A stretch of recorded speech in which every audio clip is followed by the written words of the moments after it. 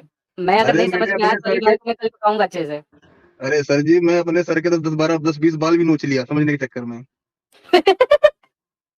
कोई नहीं, मैं समझ गया, मैं आपको समझा दूँगा गालिब भाई। नहीं, मैं अच्छा। इसको ऑडियंस के लिए भी समझा सकता हूँ, ऑडियंस के इसको इजी करके भी समझाया जा सकता है, हुँ, क्योंकि ताकि देखो मेरा जो तरीका है ना, मैं इस्लाम और मुसलमान दोनों को अलग निगाह से देखता हूँ। जैसे कि वो था, क्या नाम है, स्पाइडरमैन में वो जो था ना, विनम, ब्लैक स्पाइडरमैन, जी विनम नाम था, क्या नाम था?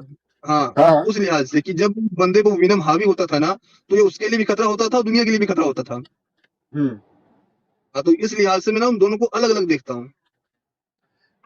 मैंने वो जो गाड़ी वाली एग्जांपल दी थी ना, वो इसलिए दी थी कि ताकि मैं मुसलमानों को, मैं इस्लाम को तो जिम्मेदार ठहराना चाहता हूँ उस कोलिजन का जो होने वाला है, लेकिन मैं मुसलमानों को जिम्मेदार नहीं ठहराना चाहता। उस उनका कसूर सिर्फ उतना ही है कि वो उस गाड़ी में बैठे हुए हैं, अगर वो फैसला ले लेते हैं उस गाड़ी से उतरने का तो वो इस कोलिजन से बच जाएंगे, वरना आई एम सॉरी, जो नुकसान गाड़ी को होगा वो नुकसान गाड़ी के अंदर बैठे हुए लोगों को भी होगा। हुँ। हम्म, बहुत खूब अली भाई।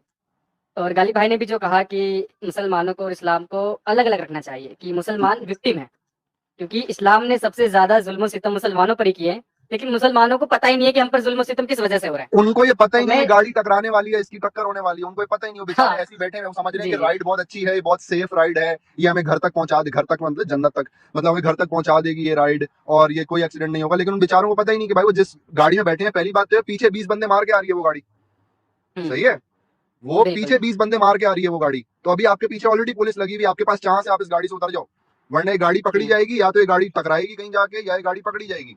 तो भाई आप अपने आप को क्यों उस चीज का जो है उस चीज से जोड़ रहे हो अपने आप को, जो चीज आपको तबाही की तरफ लेके जा रही है। आपका तो कोई कसूर नहीं है, आपको किसी ने गाड़ी में बिठा दिया, मतलब इस्लाम में किसी ने आपको बिठा हुँ, दिया, आप पैदा हो गए जी, इस्लाम में, लेकिन आज जब आपके सामने रेडियो चल रहा है, मतलब ये कि एक्स मुस्लिम मूवमेंट जब आपके सामने चल रही है, तो आप क्या उसकी आवाज सुन के गाड़ी से उतरना पसंद नहीं करोगे, कि जब आप ये जानते हो कि गाड़ी ये तबाह होने वाली है। और अगर आप नहीं पसंद करोगे, अगर आप इस गाड़ी के साथ जुड़े रहना चाहते हो, तो भाई जो गाड़ी के साथ होगा वो आपके साथ इनडायरेक्टली होगा, सॉरी। लेकिन हमारी जी हमारी क्रिकेट मार यूनियन का कहना है कि भाई गाड़ी के साथ ठुक जाएंगे, वो मंजूर है, अगर चाहते हो कि हम उतरे तो हमें दूसरी बढ़िया गाड़ी दो। अरे ये क्या ये बात हुई, बढ़िया था। ये क्या बात हुई क्रिकेट यार। मार यूनियन का यही नजरिया है भाई। मतलब हमें हमें अब वो उस वाली गाड़ी में बिठाओ जो दीवार से ना टकराए, और बेशक वो खाई में गिर जाए, दीवार से ना टकराए बस। जी ठीक है, तो अली भाई मैं आपसे 14 नंबर का सवाल आपसे ये है कि आपके नज़रिए से एक मुस्लिम बच्चे की इस्लामी तालीमात से उसका क्या फ्यूचर होगा?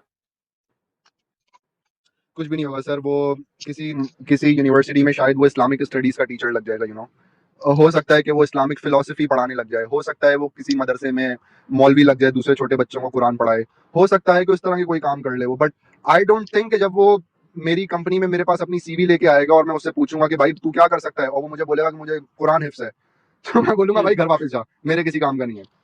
तो दुनिया में एक चीज की जरूरत ही नहीं है, इस्लामिक स्टडीज की क्या जरूरत है दुनिया को, कोई फायदा हो रहा है दुनिया को इससे? कोई फायदा नहीं हो रहा। तो अपने बच्चों को वो चीज पढ़ाओ कि आगे जाके वो दुनिया के लिए अच्छे सिटीजन बने, रिस्पॉन्सिबल सिटीजन बने, दुनिया को आगे कहीं पहुंचाएं। अगर ये मुसलमान बच्चे सिर्फ इस्लाम कुरान हदीस ही पढ़ते रहेंगे तो ये पढ़ तो लेंगे, क्या हो जाएगा कुछ पढ़ के, आलिम कहलाएंगे बड़े होके, हाफिज कहला लेंगे बड़े होके, लेकिन उस आलिम और हाफिज का दुनिया को क्या फायदा हो रहा है जितना एक इंजीनियर और डॉक्टर का फायदा हो रहा है? तो भाई आप जी इंजीनियर और डॉक्टर अपने नाम के आगे क्यों नहीं लगाना चाहते? आपने नाम के आगे हाँ, अपने आलिम और क्यों एक लगाना चीज है? ये भी अली तो भाई देखे ना अली भाई, गालिब भाई छोटा सा कि यार ये इस्लामी तालीमात के नाम पर जो मदरसों में बच्चों की गुल्लकें फोड़ी जाती हैं, तो इसमें कौन सा फ्यूचर ब्राइट हो रहा है उनका? हाँ देखे ना, और दुनिया को बंदे क्या का फायदा हो यार। रहा है? जी मुझे आप बता दो कि भाई मैंने कुरान रोजाना पढ़ना है, जो इससे फायदा क्या है दुनिया का? मतलब मैं अगर नहीं भी पढ़ूंगा तो दुनिया का क्या फायदा है, नुकसान है इससे? और आप अपने अरे नाम के आगे क्या लगा रहे हो? आप अपने नाम के आगे ये लगा रहे हो ना, मुफ्ती यासिर अल वाजिद वगैरह वगैरह जो भी। तो ये एक मुफ्ती एक टाइटल है, ये आपके माँ बाप ने तो आपको नहीं दिया था मुफ्ती होना या आलिम होना, या आपके माँ बाप माँ के पेट से तो आलिम नहीं पैदा हुआ, आपने एक मेहनत करके, आपकी इस मेहनत का, आपके इस इल्म हासिल करने का क्या इंसानियत को कोई फायदा हो रहा है सिवाय इसके कि आपने अपने नाम के आगे मुफ्ती लगा लिया है? तो आपके नाम अरे के आगे अगर डॉक्टर लग जाता या आपके नाम के आगे अगर इंजीनियर लग जाता, ऑफ कोर्स मैं इंजीनियर और डॉक्टर की बात नहीं कर रहा, लेकिन जो सही डॉक्टर इंजीनियर होते हैं तो कितना अच्छा होता है ना, माशरे के लिए, सोसाइटी के लिए कितना अच्छा होता। सोसाइटी में एक डॉक्टर ज्यादा हो जाता, आपके अपने मोहल्ले में एक डॉक्टर ज्यादा हो जाता, एक इंजीनियर ज्यादा हो जाता, लेकिन नहीं, आपको बनना था मुफ्ती, आपको बनना था आलिम। तो मुसलमान बच्चे, मेरा नहीं ख्याल वो सोसाइटी में कोई एक्टिव पार्ट प्ले कर सकते हैं अगर आप उन्हें सिर्फ इस्लामिक स्टडीज देते रहोगे। हाँ, दोनों स्टडीज दे लो तो मैं शायद कुछ हक में बात कर लूँ इनकी, लेकिन ये दोनों स्टडीज देते नहीं है, ये सिर्फ एक ही स्टडी देते हैं। जैसे कि अभी आप बोल रहे अली हैं ना भाई। अली भाई, ये तो आप जो बातें है ना, ये तो हो गई दूसरे के फायदे की। मैं इनके अपने फायदे नहीं सोचने चाहिए सबसे पहले तो। उनका अपना फायदा है ना, उनका अपना फायदा ये है कि मेरा बच्चा जन्नत में चला जाएगा, मैं इसको हिफ्स करा दूंगी या करा दूंगा, तो हिफ्स वाला जो बच्चा होता है अपने माँ बाप को जन्नत में लेके जा, उनका तो ये फायदा है ना, उनका को दुनिया में तो फायदा उन्होंने देखना नहीं, उनका तो फायदा यही है। हम्म। जी, और मौलवी का भी फायदा होता है, देखें यार, मौलवी अपनी सलवार में हाथ डाल के बच्चे से अपना फायदा निकलवाता है, तो बच्चे का भी फायदा कि वो जन्नत जाएगा, मौलवी का भी फायदा। हाँ, मौलवी का भी फायदा है। जी तो आपसे लास्ट और काफी इम्पोर्टेंट ये सवाल है, और जी मैं चाहूंगा कि आप इसे बिल्कुल आपके जहन में जो असल आपके जज्बात हैं, खासकर इस सवाल से रिलेटेड, तो वो आप बयां करें। तो आज आपके इंटरव्यू का लास्ट सवाल ये है, आप इस्लाम का फ्यूचर इंडिया और पाकिस्तान या इंडियन सब कॉन्टिनेंट में क्या देखते हो, और आगे इस्लाम का क्या हो सकता है? ये सदी, this century is the last century for Islam. अगली सदी में शायद आपको इस्लाम वैसा ही दिखे कि जैसी आपको आज मॉडर्न क्रिश्चियनिटी दिखती है, कि जो जीसस क्राइस्ट पे फिल्में भी बनाते हैं, जो जीसस क्राइस्ट का नाम गंदी गंदी मूवीज में भी इस्तेमाल कर लेते हैं, लेकिन उनको कोई फर्क नहीं पड़ता, तो आपको इस्लाम अगले 100 साल में या तो ये सारी दुनिया को मार देंगे ऑनेस्टली, या तो ये इतने रिफॉर्म हो ये इस्लाम खत्म हो जाएगा इस सेंचुरी के बाद। और देखें, हर रिलीजन की एक लाइफ होती है, एक शेल्फ लाइफ होती है हर रिलीजन की, और मेरा अपना ये मानना है कि अपनी वो लाइफ आज से 100 साल पहले खो चुका था, और अब इस्लाम जो अपनी एक्सपिरेशन डेट की तरफ जा रहा है। और अगले 100 साल में अगर इस जैसी 3-4 मूवमेंट्स और आ गई, अगर 3-4 लोगों, अगर कुछ लोगों को और पता चल गया कि भाई इस्लाम असल चीज़ क्या है, तो जो हाल इस दुनिया का ऑर्थोडॉक्स क्रिश्चियन चर्च का हुआ, वही हाल इस्लाम का होगा, कि सब रिफॉर्म हो जाएंगे, सब लिबरल हो जाएंगे, और मोहम्मद को आप फिर कुछ भी कहोगे और इनको कोई फर्क नहीं पड़ेगा। आप दुनिया की हिस्ट्री उठा के देखें ना, अगर ये दुनिया के सारे मज़ाहिब शुरू में ऐसे ही होते हैं, एक्सट्रीम होते हैं, सख्त होते हैं, दुनिया को बढ़ने नहीं देते, लेकिन आखिर में फिर ये अपनी लाइफ खोने लगते हैं, अपनी मौत खुद आप मरने लगते हैं, और ये नया रिफॉर्म लिबरल मजहब सामने आ जाएगा आपके, मुझे ऐसा लगता है। जी अच्छा, हमारे प्रूफ मारूफ इस्लाम PhD कह रहे हैं कि Faizu please talk with proof. अच्छा, मैंने जो मदरसे के बारे में कहा कि तुमने अब्यूज किया है मदरसे को, अरे भाई यूट्यूब पर भर-भर के वीडियो हैं। यूट्यूब पर भर-भर के वीडियो हैं कि मदरसों में बच्चों की गुल्लकें फोड़ी जा रही हैं। कितने किस्से हैं भाई, इस पर बाकायदा हमने स्ट्रीम कर रखी है। और मैं कह दूसरी रहा बात हूँ भाई दूसरी बात भाई जी, मैं जी अली मुझे भाई। तो नहीं पता, लेकिन फैजू जो है ना अपने चैनल पे ऐसी वीडियो नहीं चला सकता कि जहाँ पे मौलवी ने बच्चे का हाथ अपनी शलवार में डाला हो। सॉरी, अब नहीं, नहीं आपको वो अगर केस हम बता सकते हैं कि हाँ अली भाई कि पाकिस्तान की मेन स्ट्रीम मीडिया में ये केस आ रहे हैं कि यार हाँ, मदरसों में बच्चों के साथ ये हरकतें हो रही हैं। और इस लेकिन पर वही हम बात है ना बात कि करें चैनल की कुछ लिमिटेशन भी होती है। आपके मौलवियों की हरकतें इतनी बुरी हैं कि वो रेफरेंस के तौर पे भी चैनल पे नहीं दिखाई जा सकती। जी, नहीं वो हम किस्से आपको बता देंगे और बिल्कुल मैं काफ़ी सारी ऑथेंटिक साइट्स हैं, जहाँ पर इस तरह के जो भी वाक़यात पेश आते हैं, उन्हें बताया जाता है और रियलिस्टिक होते हैं, ऐसा नहीं है फेक है। भाई हमारे यहाँ पर यार आस-पास आप देखें इंडिया के अंदर ही कई सारे मदरसों में केस आए हैं कि बच्चों के साथ गंदी हरकतें हो रही हैं। बच्चे खुद बोलते हैं कि हर रात को मौलाना साहब एक लड़का लेके सोते थे साथ में। भाई देखो, ये बच्चे खुद मसला ना आपको पता है, ये मसला आपको पता है अमेरिका में चर्चेस के साथ भी मौजूद है, लेकिन कभी वो झुटलाते नहीं है, नहीं ऐसा होता ही नहीं है, नहीं हमारे यहाँ तो ऐसा होता ही। वो कहते हैं भाई ओके, क्या करना है, पॉलिसी बनानी है, कैमरे लगानी है चर्च में, क्या करना है बताओ, हम इसको रोकने के लिए वो खुद आगे आ जाते हैं क्रिश्चियंस के, नहीं भाई अगर ये किसी चर्च में ऐसा हो रहा है तो हम उसे रोकने के लिए जो हो सकता है हुकूमत का साथ देंगे। तो भाई आप जी। लोगों में क्यों नहीं है? आप लोग क्यों हुकूमत को कैमरे या कोई मॉनिटरिंग डिवाइस नहीं लगाने देते हो अपने, या आप लोगों का करिकुलम जो है, जो आप लोगों का सिलेबस जो आप लोग बच्चों को पढ़ाते हो, क्या वो हुकूमत अप्रूव करती है? क्या भारत की हुकूमत से, इंडिया की हुकूमत से आप परमिशन लेते हो कि भाई ये सिलेबस है हमारा और अगले 1 साल में हम ये चीजें पढ़ाएंगे बच्चों को, और हुकूमत अप्रूव करे उस चीजों को? या तो ऐसा भी कोई चक्कर नहीं है। तो भाई आप प्लीज अपने मदरसा सिस्टम का खुद ख्याल करो, दुनिया को छोड़ो। और आपके यहाँ बहुत बुराइयां मौजूद हैं, अब आपको कितने रेफरेंस दिए जाएं? आपने खुद मदरसे में पढ़ा होता तो आपको पता होता। जी, बिल्कुल। तो अली भाई मैं चाहूँगा कि पसंद आया हो तो वीडियो को लाइक करें, शेयर करें और चैनल को सब्सक्राइब करें। ज्वाइन का बटन आ गया तो जरूर से मेंबर बने। Thank you so much. Piece.